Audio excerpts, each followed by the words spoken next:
வணக்கம் நண்பர்களே. இந்த பதிவில் செவ்வாய் கிரகத்தினுடைய மாற்றத்தினால் இந்த செப்டம்பர் மாதம் 17ஆம் தேதி வரை இந்த ஆவணி மாதம் முடியக்கூடிய நிலை வரை இருக்கக்கூடிய தனித்துவமான பலன்களாக செவ்வாய் கிரகத்தினுடைய அடிப்படையில் கொடுக்க நினைக்கிறேன். இந்த பதிவில் தொடர்ச்சியாக நம்ம இன்று பார்க்கக்கூடிய ராசி நண்பர்கள் கடகராசி.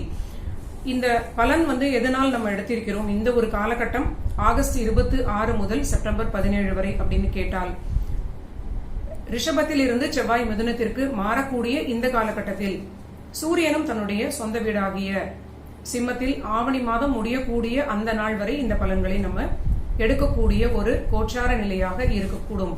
முக்கியமாக இந்த காலகட்டத்தில் கிரகங்களின் கோச்சார நிலையை மட்டும் நம்ம அடிப்படையாக வைத்து இந்த பலன்களை எடுத்திருக்கிறோம். இதற்கு முக்கியமான அடிப்படை செவ்வாய் கிரகம், அடுத்தபடியாக சூரியன் கிரகமும். இப்பொழுது நம்ம பலன்களை பார்க்கும் பொழுது கடகராசிக்கு தொடங்கலாம். முதல் 3 ராசிகளுக்கு கொடுத்த நிலையில் இப்பொழுது கடகத்திற்கு பார்க்கும் பொழுது இந்த செவ்வாய் கிரகம் யார் அப்படின்னு பார்த்தால், இவங்களுடைய 5, 10ற்குடைய 5ஆம் வீட்டிற்கும் 10ஆம் வீட்டிற்கும் உடைய அற்புதமான ராஜ யோகாதிபதி. எப்பொழுதுமே மேஷ ராசியுடைய ஜோடியாக்கின் முதல் வீட்டிற்குடைய செவ்வாய் இவங்களுக்கு தொழில் வீடாக வருவதனால் கடக ராசிக்கு இந்த ராஜ யோகாதிபதியான செவ்வாய் தொழில் ரீதியிலான ஒரு நல்ல ஒரு நிலையை கொடுப்பதற்குடைய அற்புதமான வாய்ப்பாக இருக்கும். இது பிறவி ஜாதகத்தில் இந்த செவ்வாயுடைய பிளேஸ்மெண்டை அடிப்படையாக இவங்களுக்கு இந்த நிலை இருக்கும். ஏனென்றால் முதல் வீட்டிற்குடைய இவங்களுடைய கடகத்திற்கு தனஸ்தானத்திற்குடைய சூரியன் உச்சமாக கூடிய வகையில் இந்த மேஷம் செவ்வாயாக வருவது இவங்களுக்கு தொழில் வீடாக வரக்கூடிய நிலை. ஒரு பெரிய ஒரு அட்மினிஸ்ட்ரேஷன் ரீதியிலான ஒரு பெரிய உயர் பதவியை இவங்க வகிக்கக்கூடிய அளவிற்கு நல்ல ஒரு திறமை வாய்ந்தவர்களாக இருப்பார்கள். இந்த செவ்வாய் நல்ல நிலையில் இருந்தால் மிகப்பெரிய ஒரு தொழில் யோகம் கடகராசிக்கு இருக்கும் அப்படின்னே சொல்லலாம். இந்த காலகட்டத்தில் நம்ம பார்க்கக்கூடிய இந்த மாற்றம் இவங்களுடைய 11ல் இருந்து 12ஆம் வீடாகிய விரயஸ்தானத்தில் செவ்வாய் மறைய போகிறார்னு சொல்லலாம், மாறப்போகிறார் அப்படின்னு கூட சொல்லலாம். செவ்வாய் மறைந்து விட்டால் நன்மையா தீமையா அப்படின்னு கேட்டால், இது நன்மையும் இருக்கிறது, தொல்லைகளும் இருக்கிறது. முதலில் பார்க்கும் பொழுது கடகராசிக்கு குழந்தைகளுக்கு அற்புதமான ஒரு வளர்ச்சி, வேலை வாய்ப்பு. குழந்தைகளுக்கு குறிக்கக்கூடிய 5 கூடிய கிரகம் 12ல் மறைவது, 5ஆம் வீட்டில் இருந்து 8ஆம் வீட்டில் மறைவது. கடகத்தினுடைய குழந்தைகள் வளர்ந்த குழந்தைகளாக இருந்தால் அவங்களுக்கு வருமானத்திற்காக அற்புதமான வெளியூர் வெளிநாடுகள் செல்லக்கூடிய நல்ல ஒரு நிலையாக இருக்கும். அவங்களுக்கு வேலைக்கு உடைய முயற்சிகள் வெற்றி கொடுக்கக்கூடிய வகையில் இது இருக்கும். இந்த காரணத்திற்காக கடக ராசியினரை அந்த குழந்தைகள் பிரிந்து வேறு இடத்திற்கு செல்லக்கூடிய நல்ல நிலையாக இருக்கும். மேலும் பாத்தீங்கன்னா இந்த வெளியூர் வெளிநாடு செல்லக்கூடிய நிலை தொழிலுக்கான சில முயற்சிகளாகவும் அவர்களுக்கு இருக்கலாம். இது குழந்தைகளுக்கு ரீதியிலான வளர்ச்சிகளை கொடுத்தாலும் உங்களை விட்டு பிரிந்து செல்லாத நிலையில் இருக்கக்கூடிய கடக ராசியினருடைய குழந்தைகள் இந்த காலகட்டத்தில் சில தடைகளையும் தாமதங்களையும் குழப்பங்களையும் சந்திக்கலாம்.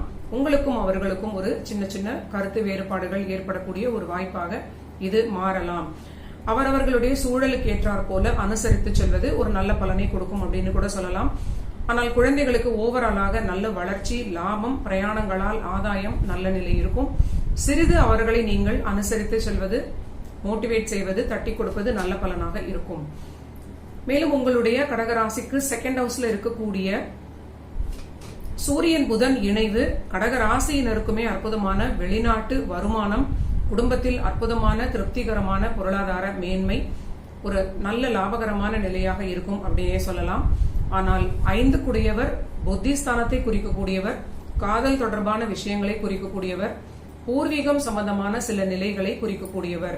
இந்த எல்லா விஷயங்களையும் குறிக்கக்கூடிய செவ்வாய் 12ல் மறைவது மேலே சொன்ன எல்லா விஷயங்களிலும் சிறிது நிதானமாக இருக்க வேண்டும். சிலருக்கு காதல் தொடர்பான விஷயங்களில் பெரிய பிரச்சனைகள் ஏற்பட்டு பிரேக்கப் போன்ற நிலை ஏற்படலாம். பூர்வீகத்தில் இருந்து சில போராட்டமான நிலையை சந்திக்கலாம்.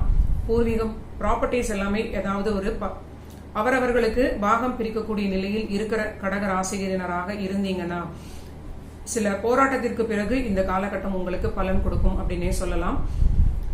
சுயமாக எடுக்கக்கூடிய முடிவுகளையும் இந்த 5 கூடிய செவ்வாய் குறிப்பதனால் அவர் 12ல் மறைந்திருப்பது நீங்க பெரிய முடிவுகளை எடுக்கக்கூடிய காலகட்டத்தில் தனியாக முடிவெடுக்காமல் யாரையாவது நீங்க கேட்டுட்டு நிதானமாக முடிவெடுப்பது ஒரு நல்ல நிலையாக இருக்கும். ஆனால் செவ்வாய் மறைவது உங்களுக்கு நன்மைகளையும் கொடுக்கிறது அப்படின்னு சொல்லலாம்.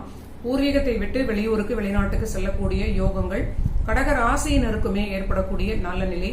லாபஸ்தானத்தில் இருக்கக்கூடிய குரு கிரகம் பொருளாதாரத்தில் நல்ல நிலையை கொடுப்பார். ஆனால் சகோதர வகையில், ரிலேஷன்ஷிப் வகையில் பிரச்சனைகளை கொடுக்கலாம்.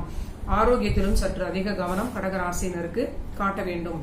ஏனென்றால் இவ்வளவு நாள் செவ்வாயோடு இருந்த அந்த ரிஷபத்தில் இருந்த அந்த குரு கிரகம் செவ்வாய் நகர்ந்ததனால் தனித்த குருவாக இருக்கிறார் இல்லையா? சோ இந்த தனித்த குரு கிரகம் 6ஆம் வீட்டுக்குடையவராக இருந்து 6க்கு 6ல் இருப்பது அதீதமான ஆரோக்கிய பிரச்சனைகளை கொடுக்கலாம். பணியில் ரொம்ப பெரிய வளர்ச்சியை கொடுத்து ஓய்வின்றி நீங்க உழைக்கக்கூடிய நிலையாக இருக்கலாம். கடன் வாங்கக்கூடிய நண்பர்களுக்கு அதிக கடன் சுமைகளில் மாட்டிவிடக்கூடிய ஒரு அபாயம் இருக்கிறது.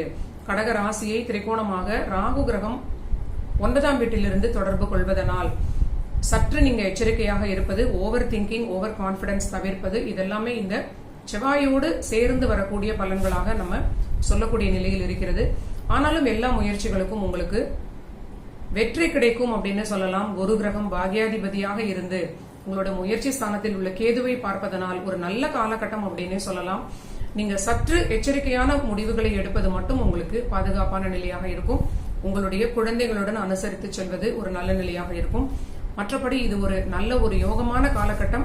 செவ்வாய் பார்க்கக்கூடிய வீடுகள் உங்களுடைய 3ஆம் வீடு, உங்களுடைய 6ஆம் வீடு, 7ஆம் வீடு. பணியில் அற்புதமான வளர்ச்சி, பணிக்கான வெளிநாடு வெளியூர் பிரயாணங்கள், முயற்சிகளுக்கு நல்ல வெற்றி. முக்கியமாக உங்களுக்கு ரொம்ப நீண்ட நாள் வீடு வாகனங்கள் ரீதியிலான சில விஷயங்களுக்கு முதலீடு செய்து கொள்வதற்கு கூட ஒரு நல்ல காலகட்டமான ஒரு நிலை. பொருளாதாரமும் உங்களுக்கு நல்ல துணையாக பக்கபலமாக இருக்கும். நினைத்த காரியத்தை செய்யக்கூடிய அளவிற்கு அந்த பணம் உங்களுக்கு தைரியமாக கிடைக்கும்னு சொல்லலாம். ஆனால் கடன் வாங்கக்கூடிய நிலையில் இருக்கக்கூடியவர்கள், அந்த ஐடியாஸ் இருக்கிறவங்க கடன் தொகையில் ரொம்ப கவனமாக இருப்பது இந்த காலகட்டத்தில் முக்கியமான நிலை. புத்தி என்று சொல்லக்கூடிய செவ்வாய் 12ல் மறைந்து தனித்த குருவாக அவர் 6ஆம் வீட்டிற்கு ரொம்ப பலமான நிலையில் கடன்களை ரொம்ப அதிகமாக ஊக்குவிக்கக்கூடிய நிலையில் இருந்து ராகுவினுடைய ஓவர் கான்பிடன்ஸும் உங்களுடைய சந்திரனுக்கு கிடைப்பதனால் உங்களுக்கு திடீரென்று தேவையில்லாத குழப்பத்தை கொடுத்து பெரிய கடன் தொகையில் சிக்கிக் கொள்ளக்கூடிய அபாயம் இருக்கிறது. சோ இதுதான் கடக ராசிக்கு இந்த வாரம், இந்த 3 வாரங்கள்னு சொல்லக்கூடிய 22 நாட்களுக்குடைய பலன்கள். ஆகஸ்ட் 26 முதல் செப்டம்பர் 17 வரை.